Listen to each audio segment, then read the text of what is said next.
Okay, good morning, everybody.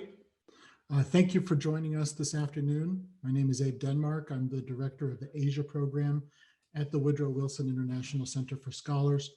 And today we are very excited and honored to host a group of veterans to talk about the war in Afghanistan, both looking back and looking forward. A bit about the Wilson Center. We were chartered by Congress in 1968 as the official memorial to President Woodrow Wilson as the nation's key nonpartisan policy forum for tackling global issues through independent research and open dialogue to inform actionable ideas for the policy community. We are almost 20 years into a conflict in Afghanistan. According to the Department of Defense, 2,218 U.S. service people have died, and over 20,000 have been wounded in action as a result of our operations in Afghanistan. The Trump administration has announced their intent to draw down U.S. forces significantly to about 2,500, and the inter-Afghan peace process is ongoing, but the prospects for real peace, the prospects for human rights over the long term are dim. As other institutions have been, we at the Wilson Center have been following developments in Afghanistan for the length of this conflict. But we wanted to have a panel, we wanted to have a discussion to include voices that aren't often heard as loudly as some others, from people who have very significance in Afghanistan itself, the veterans. So we're pleased and honored to have all of you here today.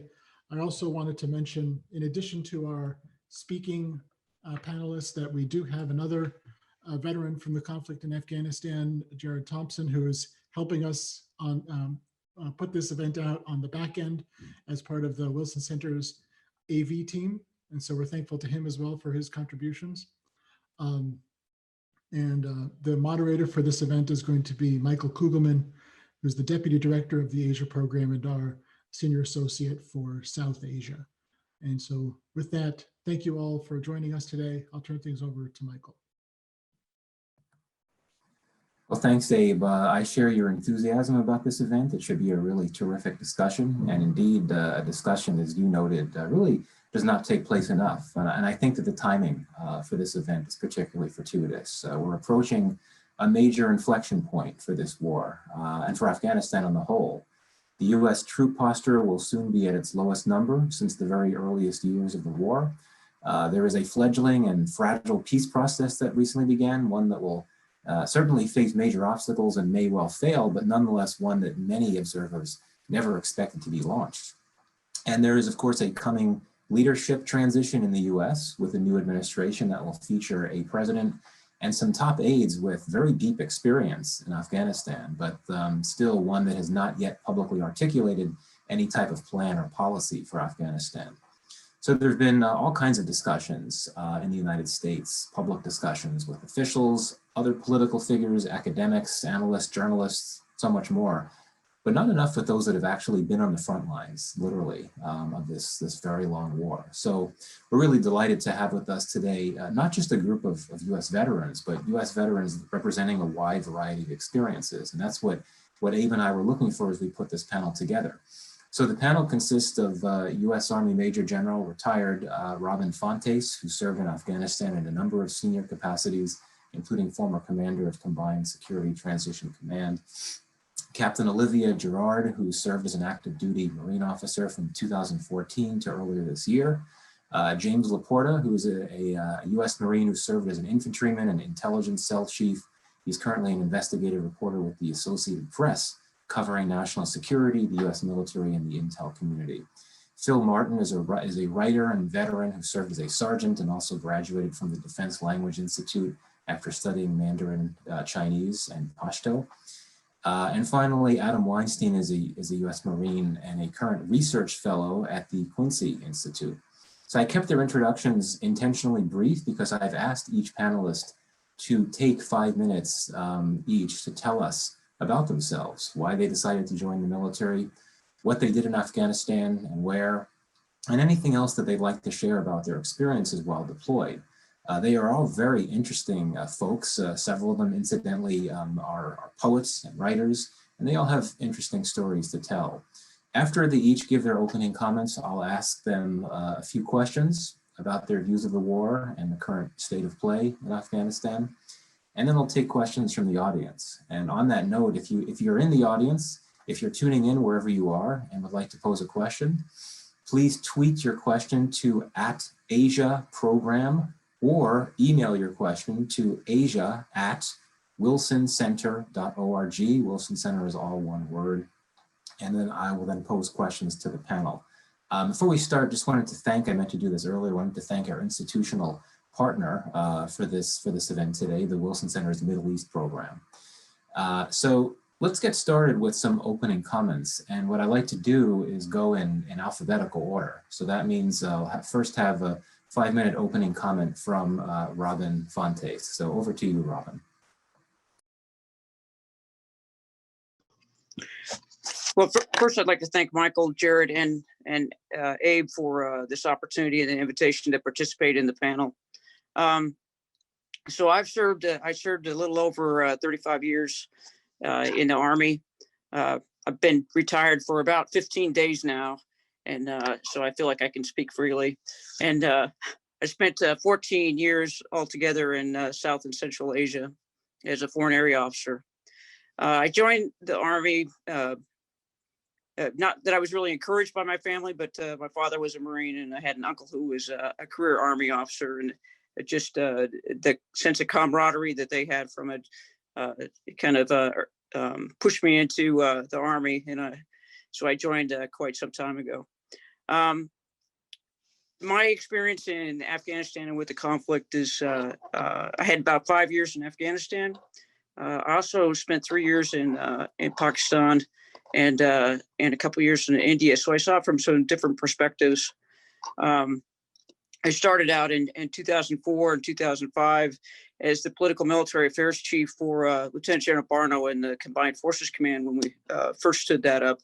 My experience was primarily in Kabul there and dealing with some of the national leaders in the interim government, as well as working through security for the first presidential election. And also one of my duties there was setting up the tripartite discussions between the United States, Pakistan, and Afghanistan. After that, I became a commander of a provincial reconstruction team down in Tarankot, Uruzgan, down south. And in addition to working different projects for governance, economic, as well as military projects there, we also did security and assisted with security for the first parliamentary election, and got to see that from ground level. And I think one of the most memorable interactions I had down there is with one of the first Afghan National Army battalions that was trained, or Kandex that was trained. We worked quite extensively with them on civil affairs types of skills. I left Afghanistan after that 2-year tour. And then I went to Pakistan for 3 years and was the security assistance chief there in the embassy. And because of the big role that they play, not only in supporting the Taliban, but also security issues along the border, it was very eye-opening to work with the Pakistani Army in particular, but the other services as well, and the Pakistani government. And to see, we asked a lot of the Pakistanis at that time, and it was interesting to see what their real capabilities were as far as responding to some of our requests in the security arena. I came back to Afghanistan right after that to command the Regional Support Command North, which covered the 9 northern provinces. We were based in Mazar-e-Sharif, but traveled everywhere and had, we oversaw training and training support as well as construction for the 209th Corps of the ANA and for the police up in that region. That was a different experience working in NTMA. It was much more international. We had a lot more coalition partners and NATO allies that were working in that area, and also working with the police in a little different context than my previous years. I think our main focus there was transferring responsibilities to the Army and police leadership that NTMA had been overseeing up until that time. I left there in 2012, came back in 2013 to 14 as a special assistant to the IJC commander. I think the most important thing we did there was prepping for the next presidential election, and then dealing with the outcomes with because they had to have a runoff election, which turned into a political arrangement, but dealing with the fallout from that was pretty interesting. And then I served in Kabul again, starting in 2017 as the commander of Combined Security Transition Command and Deputy Chief of Staff for Security Assistance for the Resolute Support Mission. And again, it was this was dealing with the ANA and ANP and at the ministry level, and working with the government, dealing with budget issues, support issues, training, pretty much the gamut. But it was interesting to see how some of the younger leaders had moved up the ranks, some capability growth within the units, and seeing some of the younger people, educated folks who were brought into the ministries in order to help them be able to run the ministry somewhat on their own. And I think I'll leave it at that and let others talk about their experience. Thank you. Well, thank you very much, Robin. Let's now go to Olivia. Over to you, Olivia. Thank you, Michael. And again, thank you to Abe and the Wilson Center for setting this panel up and giving me the opportunity. I definitely have a different perspective. I decided to join the military 2 days before I left to go to Vietnam to study the war there while I was in college. And I wrote emails back to my parents while I was in Vietnam saying why I should join the Marine Corps. And so that was in 2010. And while I was there, a lot of the discussion was much more on to what extent is Iraq similar to Vietnam. And so, very much at the beginning, I was much more thinking about Iraq and not as much Afghanistan. That was definitely kind of on the back burner for me. And while I was in college, I wrote my thesis on the ethics of targeted killings using drones, which probably once the Marine Corps found that out, they decided to make me an unmanned aircraft commander. So got to be a drone pilot, so might as well put that to good use. So went through training. I was stationed with VMU-1 in Yuma. I was there for 2 years for both the RQ-21 Alpha and the RQ-7 Bravo V2. Both of which are tactical aircraft without any sort of weapon system. Then I went to the Marine Corps Warfighting Lab, and it was from there I had the opportunity to go serve briefly with Task Force Southwest in Helmand. I served as a liaison officer for the Marine Corps Warfighting Lab, as well as an unmanned support officer, so helping integrate Group 1 through Group 5, and really working through that. So I was there. I think I got to Camp Shorab on New Year's Eve of 2018. So I was there for about 3 months through 2019.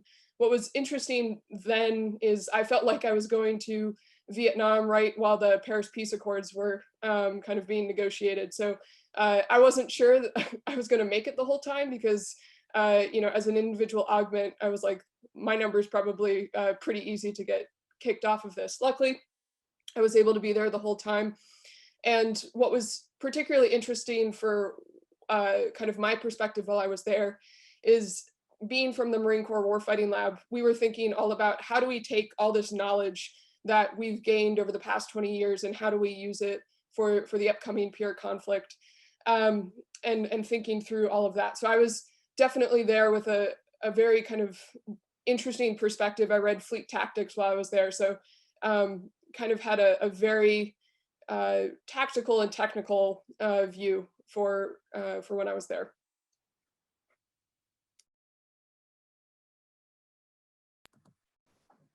Thank you very much. Really quite interesting.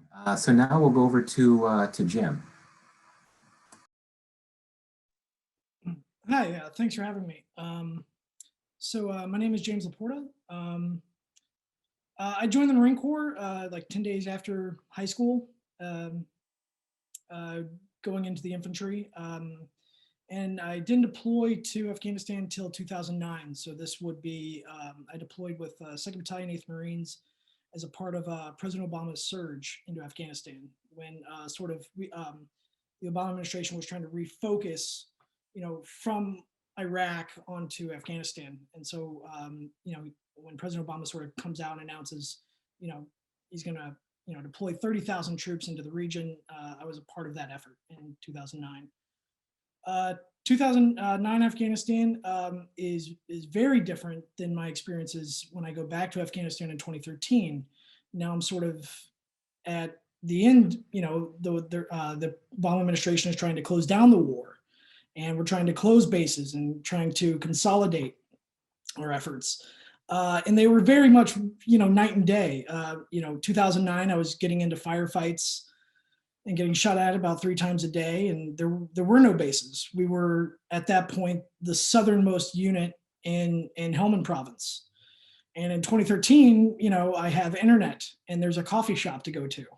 It's very different than my experience in 2009. But in 2013, I was on the other end of the drone program. My job was, I wasn't serving as an infantryman in 2013. I was working in an intelligence cell. But at that point, we were gathering intelligence for the drone program. So we were at the other end of it. And so, after I rotated out of the Marine Corps in 2014 and went to college and, studied political science and journalism and started reporting on national security in the US military. Started freelancing for the Washington Post on US military affairs, and then moved from there to Newsweek, where I was their senior correspondent for national security. And now I'm a investigative reporter at the Associated Press, still covering the military. And during that so even from my military experiences and moving into my journalism career, I've always covered Afghanistan. And that is from sort of the 30,000 foot views of policy and things like that, down to, a simple story of, a 21-year-old kid getting killed and his body moving back from Afghanistan back to the United States. So it sort of runs the gamut in terms of, my experience covering the Afghan war and then serving in the Afghan war myself. There's 14 guys that I knew personally that are in Arlington National Cemetery. So when I think about the Afghan war, I always start with sort of the person on the ground, and then I work my way up to policy that placed them there.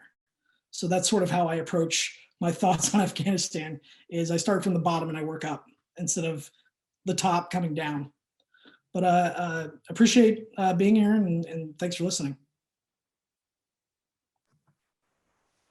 Well, thanks a lot, Jim. Let's move on to Phil now.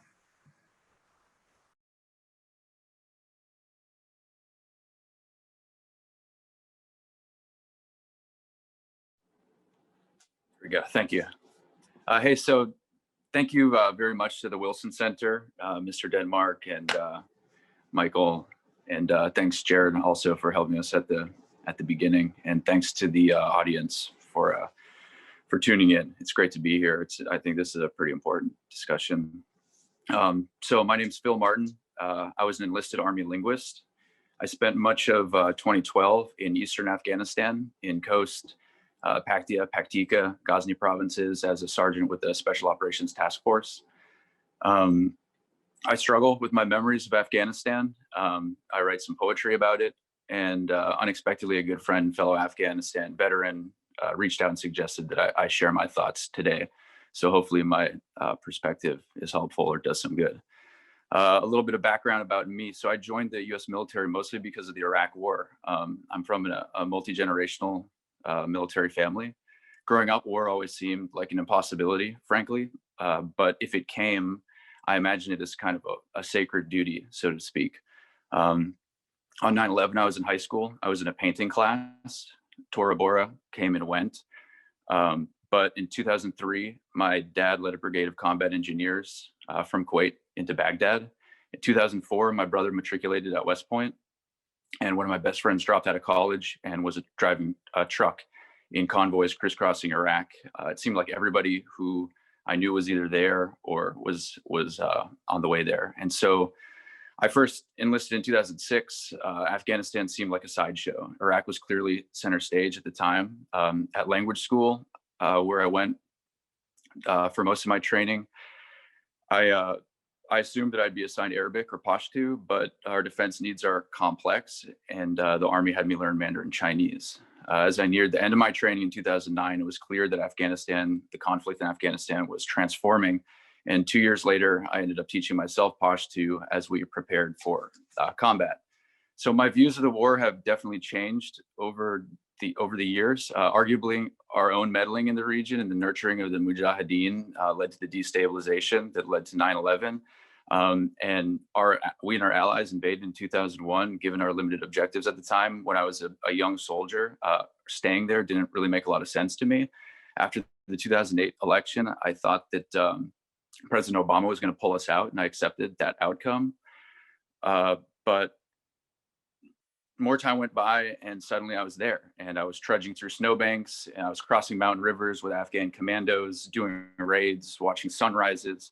I was sitting with elders, drinking cup after tea.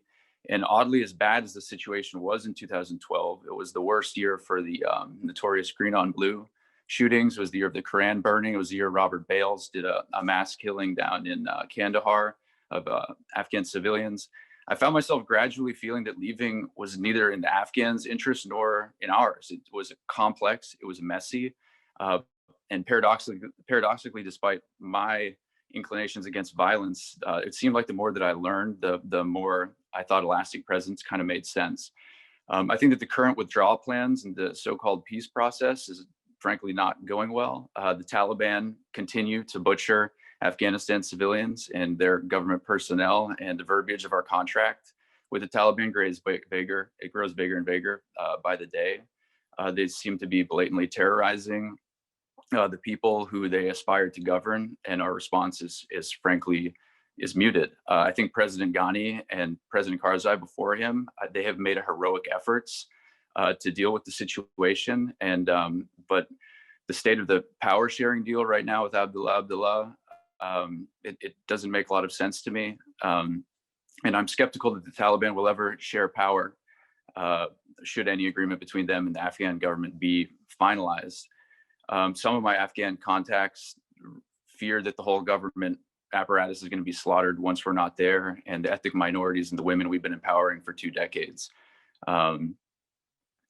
Honestly, Sharia law might be a small price to pay for the stability of and security of many of the millions of rural conservative Afghans, ethnically Pashtun Muslims, but and it arguably could make life better for that large minority. But I simply don't grasp, honestly, and I wrestle with this a lot, so I'm speaking genuinely here. I don't grasp how enabling such radical patriarchal cult is morally conscionable to the world of 2020, let alone the United States. I really think Afghanistan is important, particularly Pakistan too, the Waziristans, Baluchistan, the other autonomous tribal regions. And I think that we ignore the deeper sociocultural and tribal realities along the Duran line at our international peril. I'll just close with a little anecdote that I from a mission that we were on one time. It was a sweltering afternoon somewhere between Ghazni and Paktika provinces, and we had this matronly interpreter, and I told her, I said to her, just to practice Pashto a little bit, I said that I thought that Pashto was the language of heaven, the Jannat Jabada. And she said, nah. And she sort of chastised me. And she said, Pashto de Dozach Jabada. And she said, Pashto is the language of hell. And I could tell that she meant it. But something in me just made me feel like she was wrong. And I think that if we do abandon Afghanistan, she may have spoken a prophecy of some sort. And honestly, it's, to this day, wrestling as I do with it, that's a prophecy that I'd still fight to prevent. So thanks for having me here, and hopefully that wasn't too controversial. But thanks to the Wilson Center, and I'm looking forward to the discussion. Thank you, Phil. No, that wasn't too controversial. This is why we're doing this, to hear the perspectives that you all have. And the points you made in the latter point of your comments about policy, we'll get back to that. But first, just wanted to recognize Adam to give some opening comments. Yeah, thanks for having me, Michael, and thanks for organizing this. And thank you to the Wilson Center for hosting a much needed discussion. I think, as we can see from the panelists today, the Global War on Terror veterans is a diverse group. There's distinct enlisted and officer subcultures. There's divisions around what kind of jobs you did in Afghanistan. The majority of veterans are, in my opinion, are still conservative, but there's vibrant liberal pockets and everything in between. I enlisted in the Marine Corps, and I was part of a unit called Anglico, Air Naval Gunfire Liaison Company, and Anglico units specialize in providing close air support, coordinating close air support for allies. I was the radio operator for a JTAC, and what a JTAC does is call in airstrikes or call in indirect fires, for example, artillery. And I served as part of a detachment in support of the Australian-led Special Operations Task Group in Tarin Kowt in Uruzgan province. And we also supported DEA fast teams, which was the paramilitary element of the DEA that has since been disbanded. And we also supported the provincial police and occasionally the ANA. I served in 2012, so it was at the end of the surge. And there was a feeling in Uruzgan, especially with the Australian-led mission, that we were the last show in town. Everybody was packing up, but the Australian-led mission was still very kinetic. So I think one thing that distinguishes Afghanistan vets and GWOT vets in general from the past wars like Korea, World War II, Vietnam, is that most of us, all of us volunteered, and most of us joined during a time of war with the specific intention of deploying. I remember being concerned that I was going to miss the war and very much wanting to deploy to Afghanistan. And I've heard a lot of vets say that. And so I think the common question that we receive is, well, why did you join? And I think, we curate a formal answer that, or at least many of us do, that is an amalgam of patriotism, ambition, service to country, et cetera. And I think there's truth to that answer, but there's also, at least in my case, it was a lot simpler. I was young, I was bored, I was adventurous, and I couldn't think of anything more exciting than deploying to Afghanistan. So the prestige, the camaraderie that others on this panel have spoken about, I think is a strong motivating factor to wanting to go to a place like Afghanistan, which oftentimes civilians don't understand. Later, I went to law school, and I got into the policy world, and now I work at a think tank where I focus on Afghanistan and Pakistan.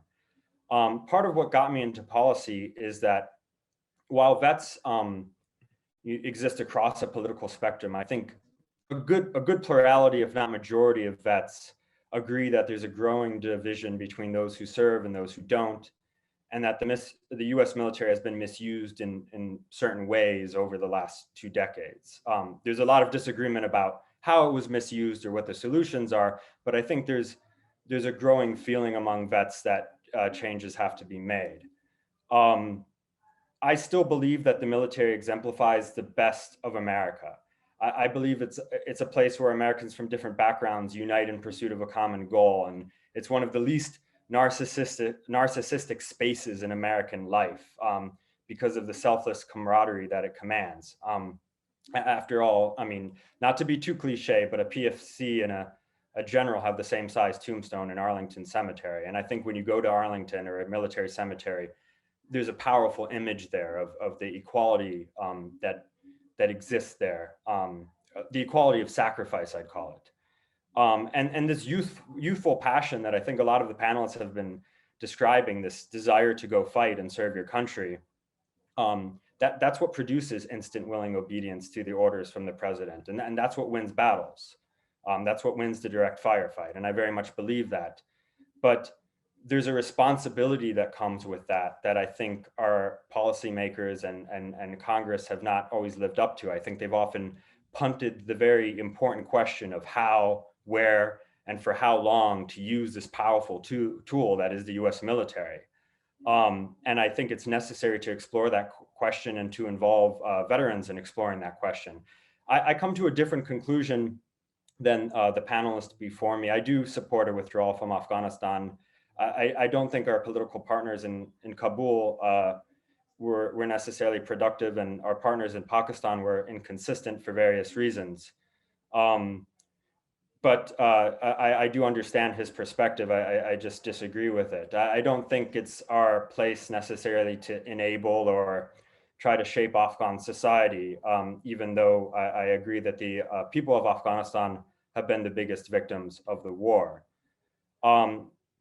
But I think what's more important than that specific discussion is the point I made earlier, which is that it's incumbent on our policymakers and our lawmakers to proactively consider the question of how they use the US military, and to own that, and to not punt that question exclusively to the president or sit on the fence about it. And I think it's also important to remember that the United States was not a bystander in the war in Afghanistan. We were very much a participant in the war of Afghanistan. And for that reason, it's necessary to include veteran voices in the debate. And I have to thank Wilson Center and Michael again for organizing this event and centering the voices of a diverse group of veterans. So thank you for having me. Well, thanks a lot, Adam. And thanks to all of you for some really insightful, revealing, and honest comments. I really appreciate that. So, we've now all heard a little bit about each of you and your experiences in Afghanistan. So wanted to pose a few questions. We've already got a number of questions from the audience, but first I'm going to hog the moderator's chair, so to speak, and pose a few questions of my own. Just a few, pose to whoever would like to respond. And you're welcome to respond to others. It could be perfectly informal. So first, as is clear, you all had very different types of experiences in Afghanistan. The experiences range from a single short tour to a number of longer tours. So obviously, you've all been shaped by this war in different ways, I would think. But that gets to the first question. It is a war that, as we know, has nearly lasted two decades, the longest foreign war in US history, I believe. So, and Phil sort of got into this a bit earlier, but if others would like to come in, or all of you for that matter, is a very simple question. Would you say that your views of the war, your perceptions of the war have changed at all in the time since you were there? And for those of you that were there multiple times since you were there the first time, and if your views have changed since you deployed, how so? So it's a very open, broad question. I don't know if anyone would like to take a first stab. If so, feel free to just unmute yourself and weigh in.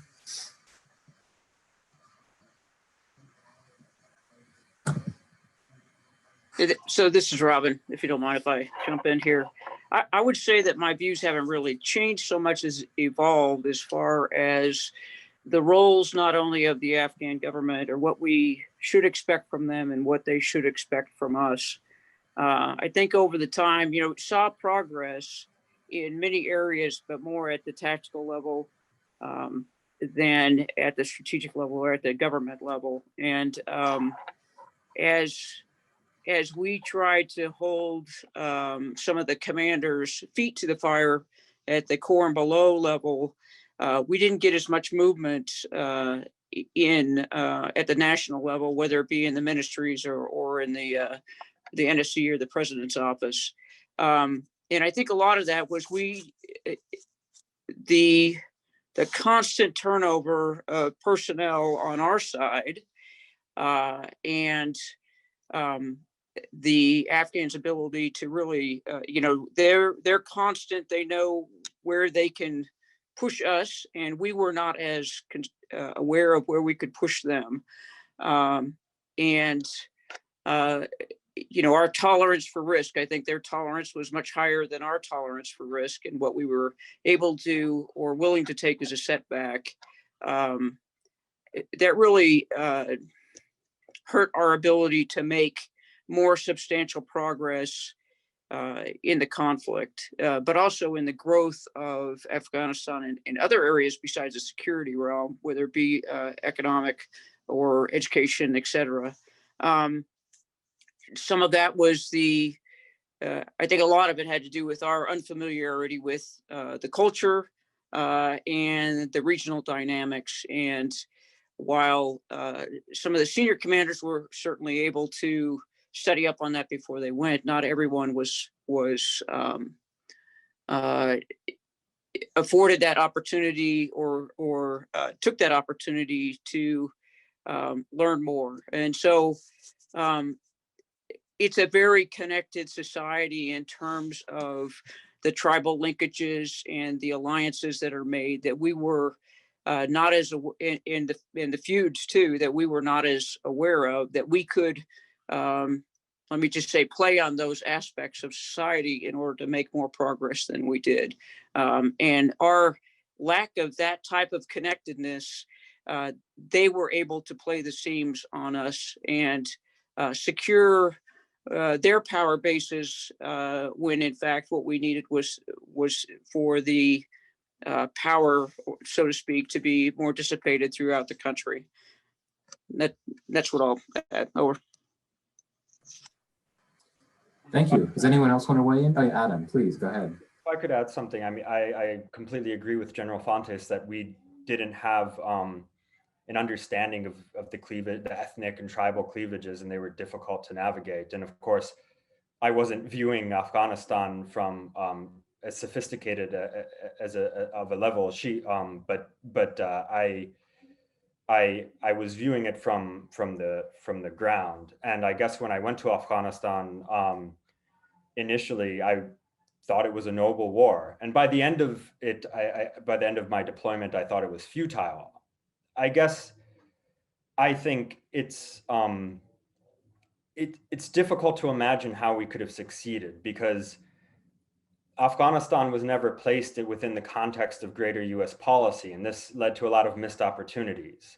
There were times when the Taliban might have been willing to negotiate, but the Pakistani military establishment wanted them to fight on and get more concessions before they went to the table. There were times when the links between the Quetta Shura and Pakistan were fragile, but because of US relations with Iran was able to step in and pick up the slack briefly. There were a lot of conflicting interests in Afghanistan that allowed the Taliban to continue to fight. And of course, the biggest impediment to success on the battlefield against the Taliban was the fact that the cost of an insurgency is less. It's easier for them to inflict violence than it was for the Afghan National Army or for the coalition. The ANA doesn't lay IEDs on roads. So that made it a very intractable conflict. And that's why I support a withdrawal. We also enabled corruption in Kabul, I believe. And I think as was alluded to before, we didn't have a thorough understanding of the tribal feuds that were existing on personal levels in districts. And we were empowering one warlord versus another. And I think it became, the analogy I often use is a Rubik's Cube, where sometimes a few squares would line up, but there was always one square that was missing. And I just don't think we can line up the Rubik's Cube through the use of military force. Perhaps we can keep it at a simmer, but I think that simmer comes with an enormous cost to civilian life. And I think we have to remember that the majority of Afghans are still living in rural areas. They're not living in cities like Kabul. And while the human rights gains in places like Kabul are commendable, they come with a cost. And that cost was a very violent counterinsurgency that existed in the south and the east of the country.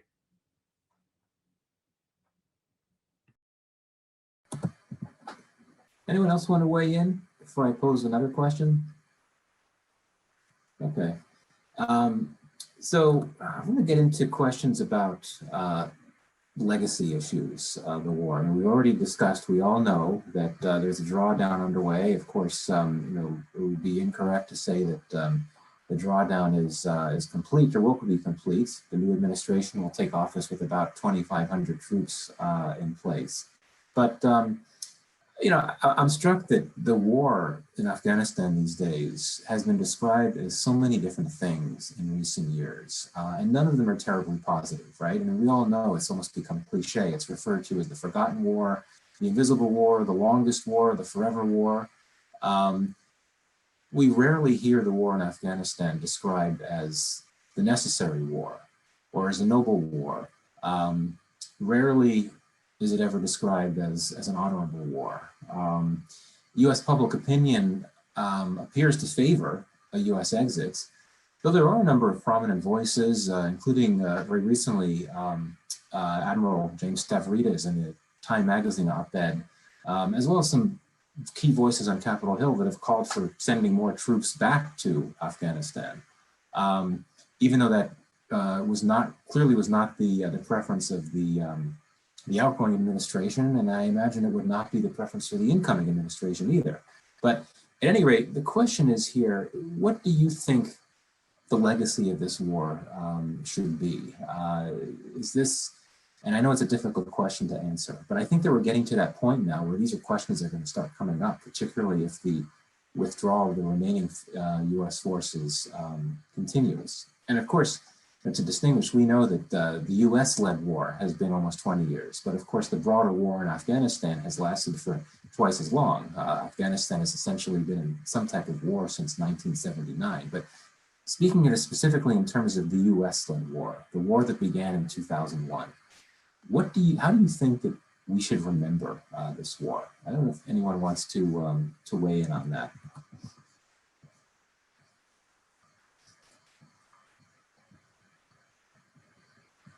Well, if nobody wants to weigh in, I'm happy to speak again, but I don't want to speak too much. But I think the legacy of the war is that you can't silo US foreign policy. You can't win a counterinsurgency in a country bordered by Iran when you have a dysfunctional relationship with Iran. You can't win a counterinsurgency in a country bordered by Pakistan if what you expect the Pakistani state to do is to go against their own interests. Now, that's not an excuse for some of Pakistan's more malign behavior in Afghanistan. That's not. But the fact is, the idea that Pakistan was going to be a partner, a major non-NATO ally that was completely on board with every single strategic US objective in Afghanistan was a fantasy from the beginning. And so we didn't have a regional policy. We had a counterinsurgency policy, in my view. And our COIN doctrine was very good at winning battles. We were very good at taking back valleys from the Taliban. We were very good at clearing villages, but we weren't good at winning the war. And I think that just speaks to, that's not an insult to the US military, that speaks to the difficulty of a counterinsurgency campaign. And a counterinsurgency campaign that was existing without any real regional plan, and with poor relations with countries that were necessary to stabilize Afghanistan. And I think that's going to be the legacy, and not to make those mistakes again. So, on a related broader point, come back to this question of, should we stay or should we go, which seemingly is a question that has been posed for really 15 years in the context of Afghanistan. Several of you have already indicated your views on whether now is the time to leave or whether it's not. But I'd be curious if others want to weigh in on that question in terms of the timing, if you think that it's time for the US to go or if it's happening too soon. And this gets me to one of the first questions that we have from the audience, which asks point blank, what is the US national interest for staying in Afghanistan? So I don't know if anyone wants to address that question. Yes, Jim, go ahead. So I can tell you from a journalist perspective of, I mean, if you're asking US officials, why are we staying in Afghanistan? The official line is we are preventing a return to pre-9/11 conditions. So that's sort of a new talking point that arose. I first started to hear it around late 2018 going into 2019, that we were preventing a return, for, the country to be used as a platform to launch future terrorist attacks, right? I can't, as a journalist, I can't speak to whether or not we should stay or should we go, but I will offer some analysis. And this was something that I was thinking of when Olivia brought up the point about going to Vietnam and sort of the Paris Peace Accords. About 2019 going into earlier this year, before coronavirus sort of impacted the world, I was sort of thinking about President Trump sort of running for re-election and sort of what would he tout when he went onto the campaign trail and stuff like that. And I really started to dig deep into the annals of Vietnam and sort of what were the peace accords like. And a lot of people I talked to started to turn me on to this idea of a decent interval, which was a big deal during the Vietnam War, especially towards the latter years. And basically what a decent interval was Henry Kissinger and Richard Nixon had decided that Vietnam was lost. But we wanted to make sure that Vietnam, we didn't lose Vietnam during Nixon's campaign and on Nixon's watch. If the Vietnam War was lost on the next guy's watch, that's fine, as long as it doesn't end on ours. So the idea is that what you can do is we want you to be able to go out on the re-election campaign, and we want you to be able to say, you're bringing the troops home from the war, which is true. But we need to leave enough troops there to make sure that South Vietnam doesn't fall to communism. And the decent interval is that it would fall within 2 to 3 years. And if you don't win re-election or what have you, that at least it wouldn't fall on your watch. At least Richard Nixon as a president wouldn't be blamed for it, that it would be blamed on the other guy. And that's sort of constant what I heard. But as a strategy, decent interval as a strategy was touted as something that President Obama should have done during his administration. And it was also being brought up in circles that I was talking to with President Trump, that we should continue to withdraw troops, keep enough troops there to where the country doesn't completely fall into chaos. But if it does fall into chaos, that it should happen on the next administration's watch. So those are some thoughts I wanted to at least, spill out there, because I do see some similarities between the current Afghan peace talks and the talks within Vietnam. But I mean, one of the things about the peace process itself is that the Taliban have not upheld it's something as simple as the Taliban, the peace deal calls for the Taliban to denounce Al-Qaeda. They haven't at any point during these last 20 years or close to 20 years, the Taliban has never denounced Al-Qaeda. So, I mean, the idea of a peace deal, even something as basic as that has not been held up. Yeah, thanks. And actually, interesting point you make about Vietnam. It's an analogy that we hear increasingly frequently in the context of the war. I actually wanted to go back to Olivia, because as I recall, Olivia, in your comments, you had said that you studied the Vietnam War. So I don't know if you wanted to respond to what Jim had to say, and more broadly, if you wanted to draw any comparisons between the current government in Afghanistan and the government in South Vietnam back in the day, if you want to weigh in on that. So unfortunately, I'm going to have to say that my history books are a little too dusty right now to get too far into the analogy. But I will say that while I was serving, I had a phenomenal commander, and the way he laid out his commander's intent was, we're going to keep pushing it and taking it to the Taliban to give a stable platform from which to negotiate for the peace process. And at the moment that I was there, that made perfect sense to me. I absolutely appreciated that not only was I getting, some local guidance, but it was absolutely connected to the larger political situation, which is as it should be. That's the only way that we were ever going to accomplish anything is that we had some sort of political goal that we could actually translate given our tactical means that we were willing to put forward. And that, when I was there, seemed very reasonable. Continuing to provide pressure that would help us have a stable platform to negotiate. If I can weigh in on that point, what Olivia just talked about is exactly what happened during the Vietnam War. One of the strategies was we're going to try to, it was actually a job of special forces units during the Vietnam War. We're going to try to up the body count, if you will.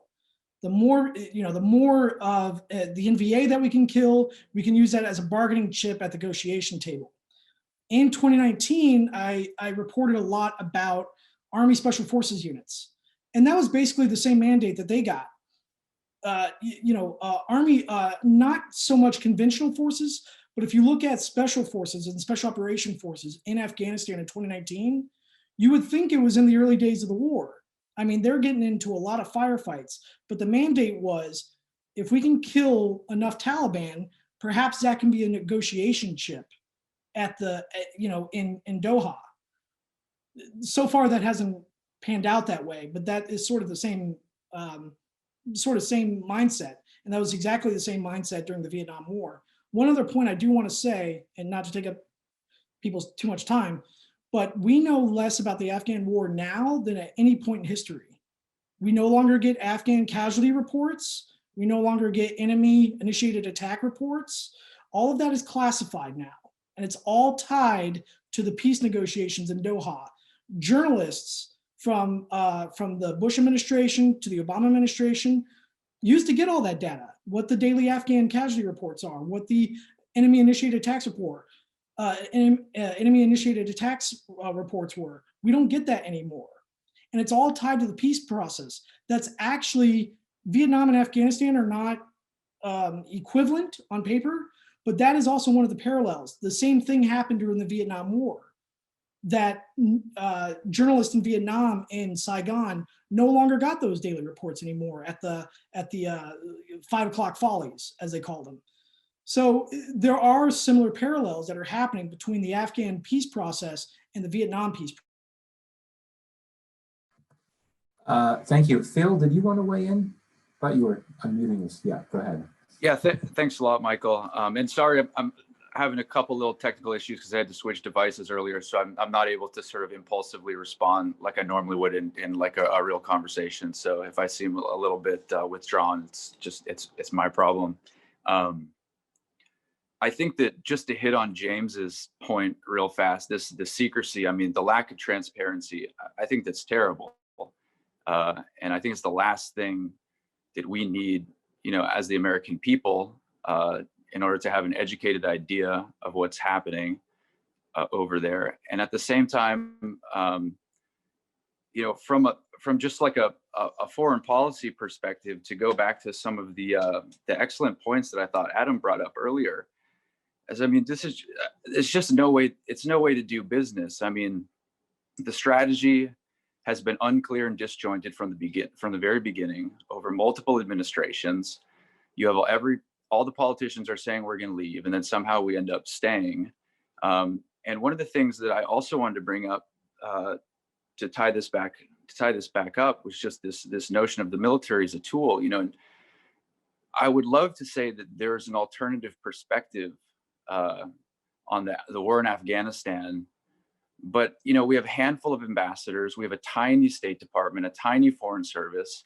I met one USAID person one time on some mission. You know, he was like drinking alone at some fob in Ghazni, and you know, he was very impressed where we were going and stuff. But the bottom line is that you know, as far as strategic objectives and success and war and all these big grand things, you know, if we let political campaigns drive public perception, that's a mistake. But also, you know, the military is only one tool of our foreign policy, and to have such a tiny State Department, to have so few civilians on the ground who have something to learn, who have something to gain, who can participate in the process and help us create like a real multidimensional, thoughtful sort of mission or project, so to speak.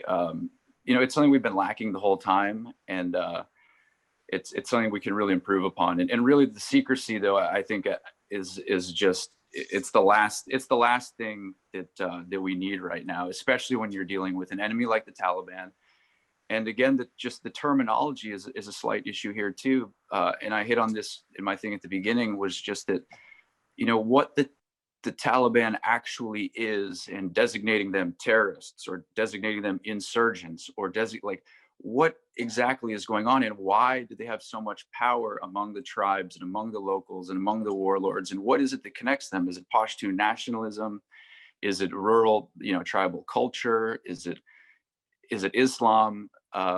And all of these terms have just become so muddled over the last decades that, again, we'd really need to have some kind of a rectification of names in order to like stop, collect our thoughts, develop a real strategy. So thanks for pulling me back in, Michael. So thanks. And oh, sorry, Adam, you wanted to say something. Go ahead. Then I wanted to go to Robin. Sorry, if I could just add one thing really quick. I just, well, one, I want to say I agree with what Phil said about the civilianization, the necessary civilianization of some of Washington's national security objectives. We do need a stronger State Department. We do need more diplomacy. We do need more development work. But I did want to speak to one thing James said about Al-Qaeda and the Taliban, which is a question I guess I would pose, which is, I don't think it's surprising that the Taliban haven't disavowed Al-Qaeda. I think they genuinely follow a doctrine that prevents them from disavowing Al-Qaeda. But I think we have to ask ourselves, is it more important to go after a transnational terrorist group like Al-Qaeda that operates all around the world? Or is it more important to focus on an inward-looking Taliban movement that might not disavow Al-Qaeda, but is not necessarily critical to Al-Qaeda's advancement? I do agree there are ties. I do agree those ties are concerning, but I think we need to find a way to prioritize our counterterrorism objectives and really ask ourselves whether the Taliban belongs on that list. And then that's all I have to say. Thanks. I wanted to go to Robin in case she wants to respond to any of what was said before, but also there are two questions from the audience that were specifically directed to you. So I'm going to pose those. And actually the second one was also addressed to Olivia, but we'll start with you, Robin. The first question from Sajjad Ashraf. He said, you said that your 3 years in Pakistan were eye-opening on the capabilities of the Pakistan Army and other services. Can you expand on this point? And then the second question from Zila Nouri of Voice of America is addressed to both you, Robin, and to Olivia. How do you assess female veterans' assignments in war zones like Afghanistan? How were you received, and could you accomplish your job as you expected? So over to you first, Robin.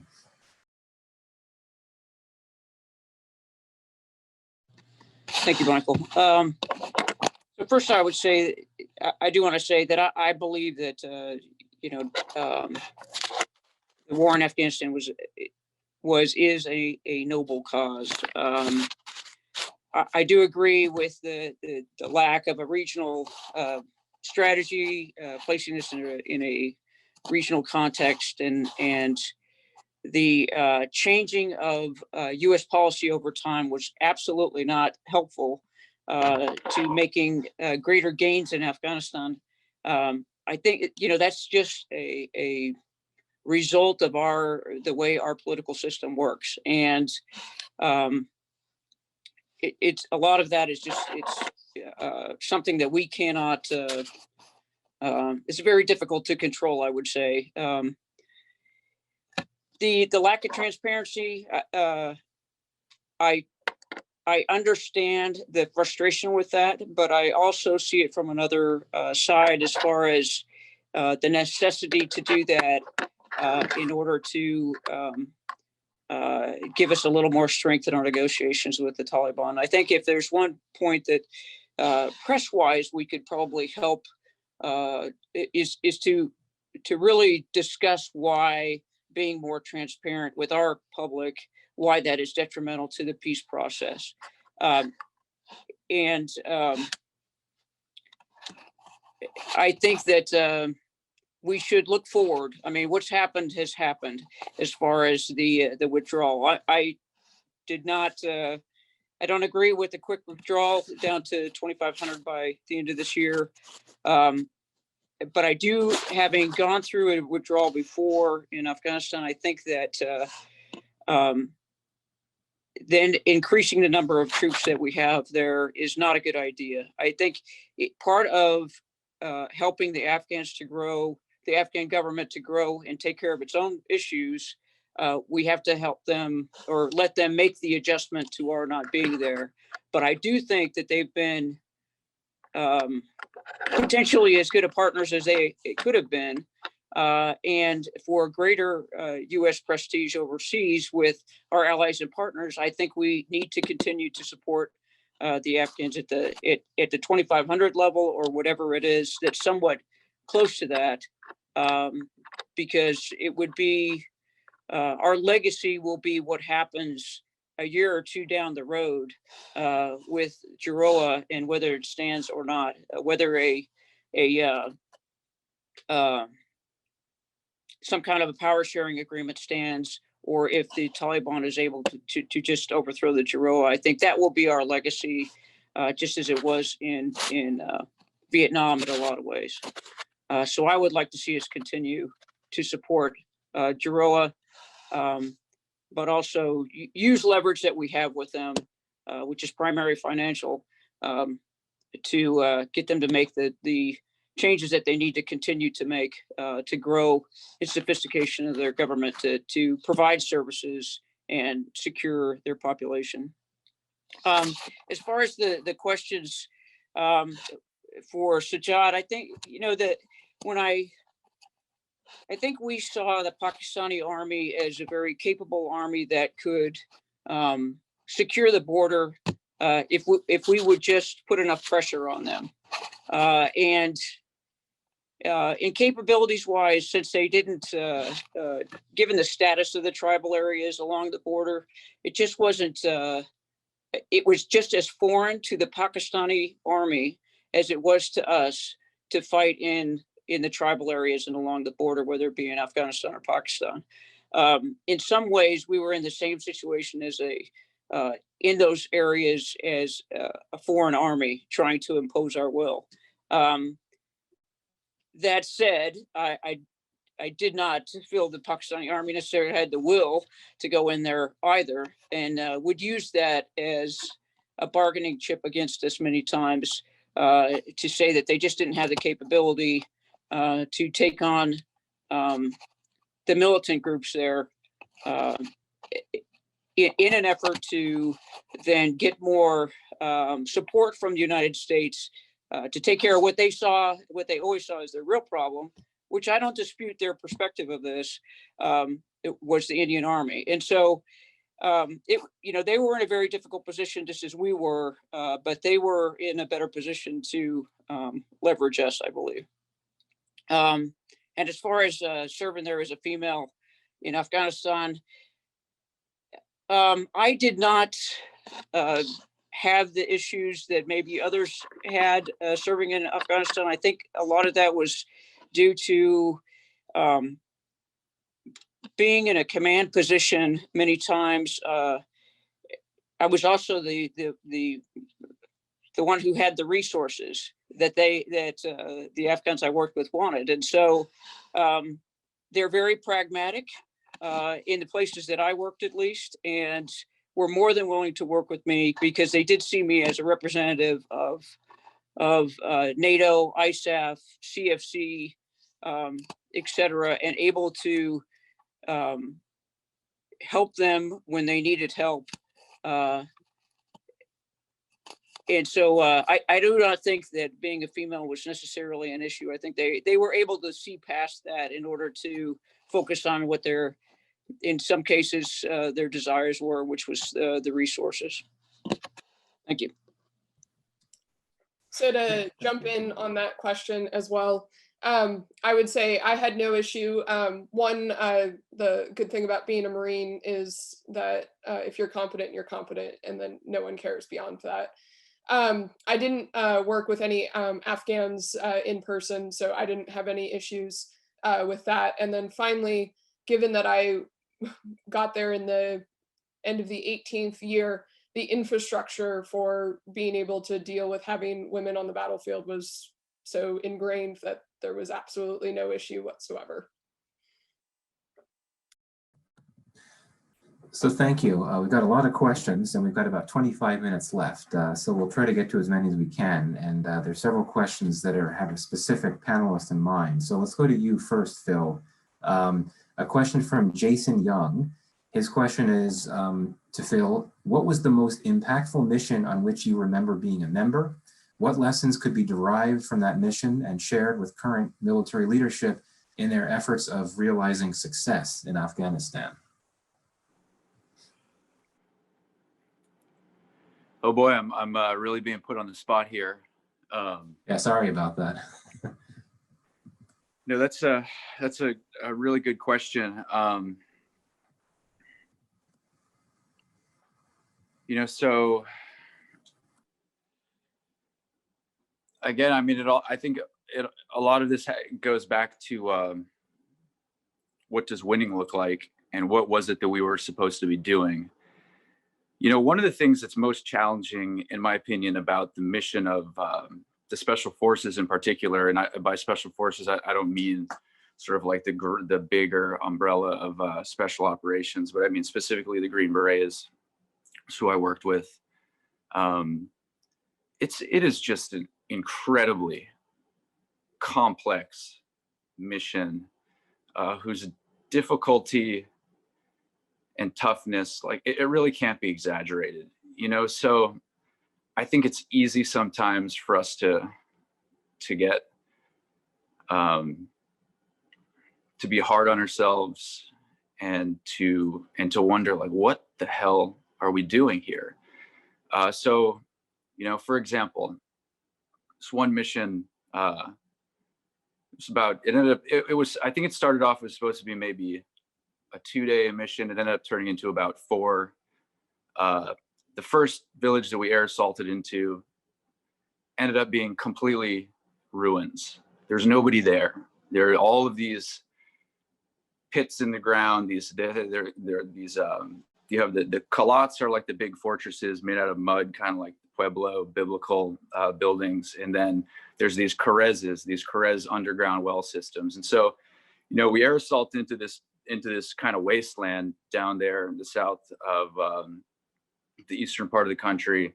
And, SF is doing multiple things at once, right? So we've got a company of Afghan commandos with us, and we're trying to teach their engineers how to do mine sweeping. And we're trying to teach their leadership how to use compasses and how to use GPSs and how to find the target. How do we find this location? And, sometimes they're going in the wrong direction, and we have to be like, hey, let's pause for a sec. Let's look at our maps. And this is a real combat mission. This is actually a war, and it's at night, and these guys are learning how to use their night vision goggles, and they're learning how to use their weapons. And they're, a lot of them are, they have physical challenges that we as kind of bigger, stronger, tougher Americans don't have. And some of them can't carry their stuff. They're falling out. We're moving at a breakneck pace. So we're pushing them, we're teaching them, we're mentoring them. The whole time, we're trying to be aware of our surroundings and deal with the fact that, like, it's really a war, and there's really people who are stalking us or trying to kill us, who are hunting us. And then on top of that, we actually have an objective for when we get to the objective. And then, the objective is nothing like how we imagined it was supposed to be. And then day after day after day, you know, we sort of arrive at these different surprises and we have to deal with these different challenges. And to the point where on the last day of the mission, you know, we get to this big village, and we have to support a team who's just lost 4 Americans KIA to an IED, and they're out there in the middle of nowhere. This team that's they're trying to mourn the loss of their buddies. They're trying to figure out how to work with the local power brokers to figure out how not to get killed over the course of the next 6 to 10 months that they're going to be there. And you know, and we also have to try to assist the integration between the Afghan National Army, the Special Operations Unit that we're training. How do we get these guys, many of whom are Hazara ethnic minorities and Tajiks and Uzbeks, how do we get them to sit down and have a conversation with these Pashtuns and essentially come to Jesus after everybody in the village knows like who and why they just killed 4 Americans. You know, it's one of these things where it's just sloppy, complex stuff. And again, does winning look like us just accomplishing our mission? Does winning look like avenging the deaths of 4 Americans? Does winning look like, training our Afghan soldiers?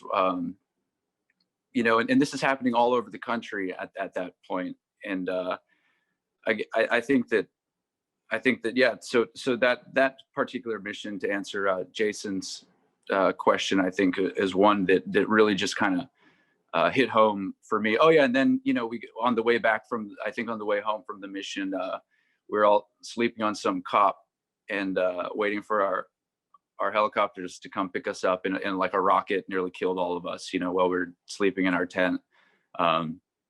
You know, just sort of like punctuate the end before we went back and regrouped and started getting ready for like the next multi-day kind of fighting season mission. But yeah, so hopefully that answered the question a little bit.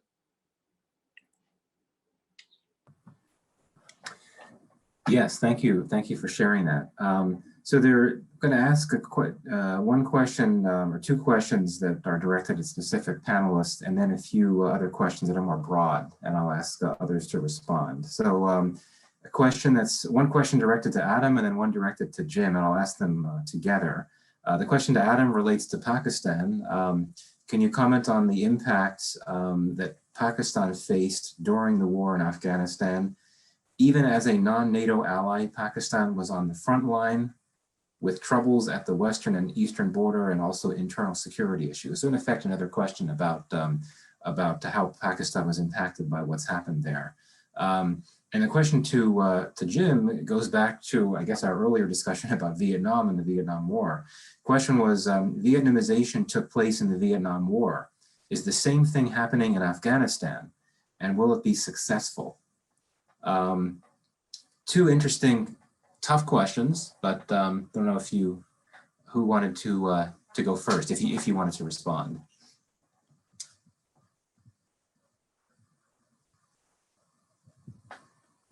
Sorry, I think I was muted. I can respond first if you'd like. I mean, look, I guess the incident that comes to mind when we think about Pakistan and perhaps things they sacrificed was the Salalah checkpost incident, where and the anniversary of that was just a month ago, I believe. I'm not sure what the precise casualty of Pakistani troops was, but I think it was something like 28. I think it was around 28 Pakistani soldiers were killed. I'm not going to litigate why that happened. Both the Pakistani military and the US military blamed the other. It seems to be a case of incompetence and not anything more than that. And that does happen in war, and that does happen between allies, and that even happens between soldiers from the same country. It's an unfortunate event, but I think sometimes US policymakers dismiss those things. And I think we have to put ourselves occasionally in Pakistan's shoes and imagine there's an outpost of US troops, and a partner accidentally kills 28 of them. Now the US claimed they were under fire as well. I'm not going to litigate the details. The impact is there, and that's what needs to be appreciated. the war in Afghanistan created a surge in violence in Pakistani cities that became extremely violent. Sometimes the Pakistani perspective is simplistic and blames all of its terrorism and violence on the US war in Afghanistan. I disagree with that. I think there were factors that are, native to Pakistan that caused the rise in violence. I think some of the policies of the Pakistani military establishment were misguided and caused a rise in violence in Pakistan. I think they accepted, they allowed some non-state actors to operate in Waziristan and others couldn't operate. And I think the attack on the army school, I believe outside of Peshawar, was a wake-up call for the Pakistani establishment. I think once their children were slaughtered, that was a wake-up call to the cost of that double game. But at the same time, it is a fact that the US-led war in Afghanistan destabilized Pakistan, and Pakistan paid a heavy price, and still pays a price. I mean, every week or two, I read about casualties and deaths of Pakistani soldiers in Waziristan. They are fighting a hot war, and they are fighting real militants. And that doesn't get reported in the U.S. media because it's not of interest to the average U.S. reader, but it is something that's ongoing. And the U.S. and Pakistan are going to have to come to some sort of equilibrium in their counterterrorism partnership. And it would go a long way to at least recognize some of the sacrifices Pakistan has made. And you can recognize those sacrifices without whitewashing Pakistan's own part in the escalation of the conflict. Pakistan is not an innocent party, but it did pay a price. And for that, I think the U.S. should recognize that. Thanks a lot, Adam. Jim, the question about Vietnamization. So, I mean, that's been a strategy for a long time. It's just never been well implemented. Even today, we still provide close air support and indirect fires to Jaroa, and now we're even providing it to the Taliban. So that's sort of a newer development. But, it's always been a strategy. It's just never been well implemented. I remember a cigar report from not too long ago where,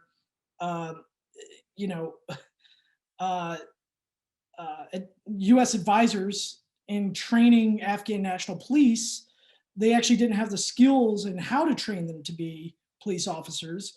So they were taking episodes of NCIS and, like NYPD Blue and having them just watch episodes of American television of cop dramas. And that's how they were training them because we didn't know how to train them. There's been, several things that the State Department has bought, like, satellite radios and satellite trucks, things that cost millions and millions of dollars, thinking that, well, if we buy this for them and we turn it over to the Afghan government, that they're going to stand it up and they're going to be self-sufficient. And that never occurs. Even a cigar report from the last 2 years that I'm aware of, we haven't even taught the Afghan government the basics of the Department of Defense and the State Department run what's called the Defense State Security Cooperation Agency. And this is where the United States government sells arms to foreign countries. We haven't even taught the Afghan government how to participate in that program. So when we do transfer everything over to them at some point, that they can buy arms for their military and defend their own country. And that's a very basic thing. So the strategy has been in place for a while. It's just, it's never been implemented well. But yeah. Well, thank you. Got about 10 minutes left, a few broad policy focused questions. The first one, I think maybe I'll direct it to Robin, though others should feel free to weigh in as they want. It comes from Jason Chris Hauk, researcher. And his question is, how different are the ANDSF, the Afghan National Defense and Security Forces today? How different are they today from the forces that we started building in 2002? Do you think they are handling security well now with RS and support, and will they retain their capabilities when all international forces have left, if external funding continues? And that those last few words are, of course, very significant and could impact the way that the question is answered. Of course, this is a big question that's been there for such a long time, given that one of the major missions in Afghanistan now is a training and advising mission. So, Robin, I don't know if you wanted to address that question, or if others wanted to weigh in as well.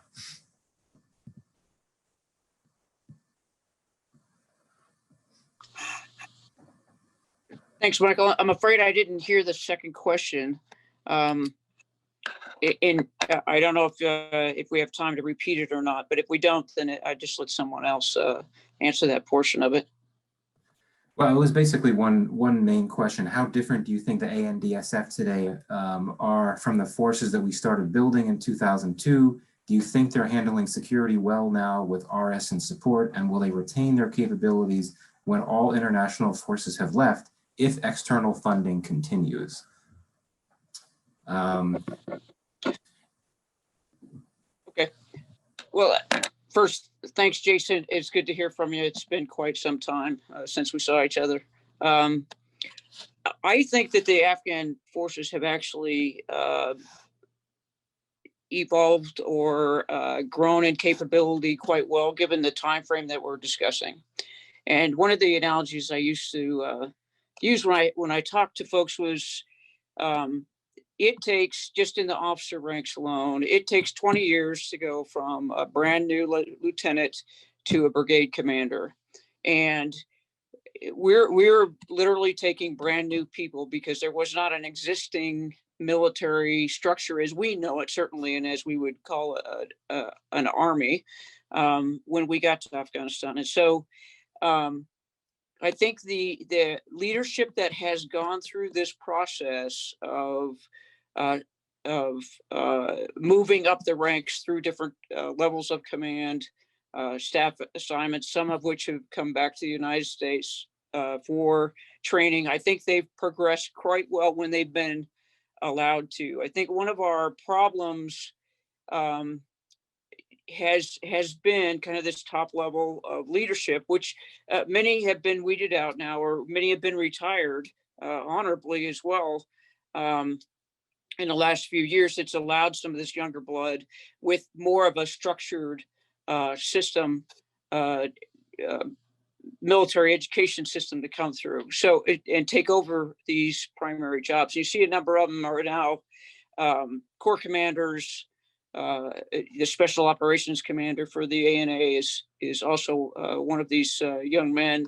And I think that has helped significantly because they understand organized military and how to interact with us as well as how the enemy fights.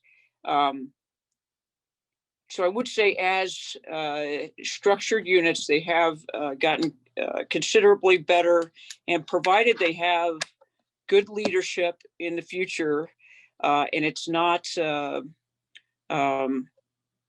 those positions aren't given to unqualified personnel.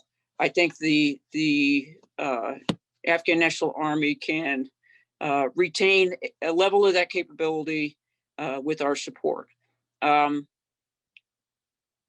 Corruption will always be an issue. Corruption, as we see it, will always be an issue that we need to work with the government to minimize, work with the ministries to minimize. But the Army is really at about, it's a 20-year-old Army. And those with 20 years of experience in this structured force are doing fairly well. So I think there's hope that with our support, they will continue to retain at least some of that capability. But I think it's something that we'll need to have continued interaction with, at least on the training and advising level, whether it's intermittent or just at the ministry level, with the ability to reach down or train Afghan units that can go down and do the advising. Thank you. Well, thanks a lot. wanted to pose one more question that I think takes a more forward-looking approach, and I think that would be a good way to end in terms of the future. It was a question I was going to ask, but it came in from the audience. Maria Kovalenko-Teitz at USAID, and her question, in essence, is what would be your advice to the incoming Biden administration when it comes to U.S. policy on Afghanistan?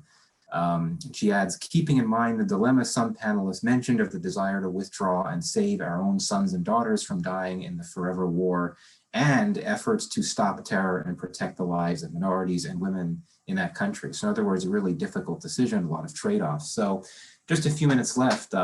Anyone that would like to weigh in with a 60-second or less comment, which of course is hard to do. It's a comment that deserves an entire separate session. But if anyone wanted to weigh in on that question of what would you tell the incoming administration, what you would regard as the one key piece of advice to this incoming government, who would like to weigh in? I'll add my thoughts quickly. I mean, my advice is simple. I would continue to withdraw troops, but I would design a robust aid model to try to make sure that the Afghan institutions stay afloat and the military stays afloat. And you know, there's ways to support the Afghan military while withdrawing. I think it's important not to keep the conflict at a simmer. There's definitely an inclination to keep US troops in Afghanistan to stop things from devolving into a civil war, for example, but not withdrawing and keeping troops there indefinitely also prevents progress because it keeps things at a controlled simmer, but that controlled simmer has cost the Afghan people a lot.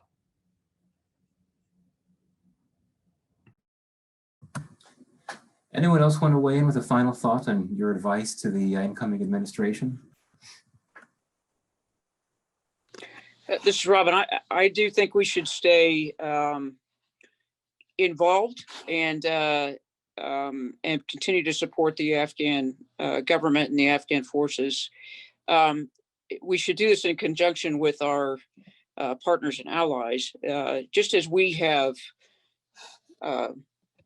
skin in the game, so to speak. They do as well, and I think that our ability to work with them in future problem sets and to help kind of share this burden of stabilizing Afghanistan should certainly be something that we work with them on. In the issue of national prestige, NATO and NATO nations have just as much to lose in this as the United States. And we should definitely recognize that and continue to work with them on this, on stabilizing Afghanistan. Over.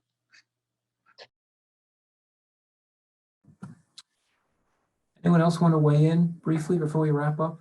Phil, looks like you wanted to say something. Yes. Yeah, thanks a lot.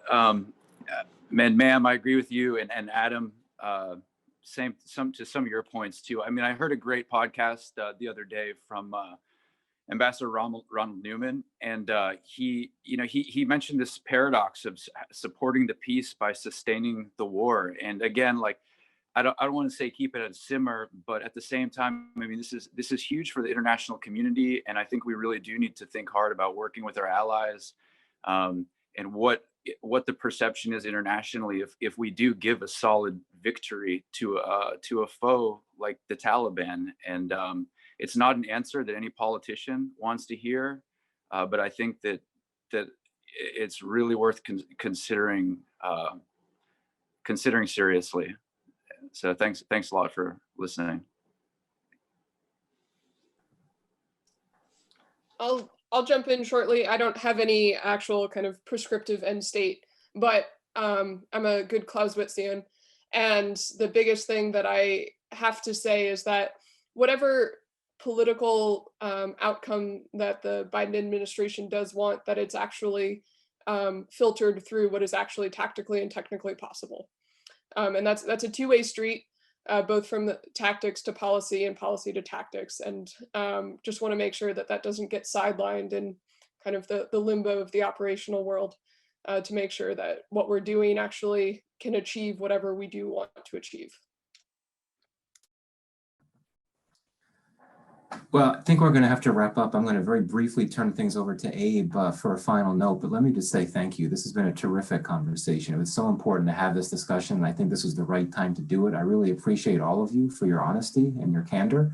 I don't think that we're going to be hearing the last of the war in Afghanistan. I imagine this administration that's coming in is going to try not to opt for a precipitate withdrawal. There's going to be a lot of conversations about it eventually, but this was such an important conversation. So Abe, I turn things over to you for the final word. Well, this was just a fascinating discussion. I don't think there's a right or wrong answer to any of this. If there is, we're not going to know about it for quite a long time to come. But I've learned a tremendous amount, and I very much appreciate the perspectives that you all offered. So James, Olivia, Phil, Robin, Adam, Jared, thank you for participating. Thank you for your service. And we look forward to having more of these discussions. Hope that each of you can continue to participate in future discussions with us as we keep an eye on what's happening in Afghanistan for the rest of this year into next year, and see what happens after 20 years of conflict. So again, thank you all so much. Thank you everybody for tuning in today, and goodbye.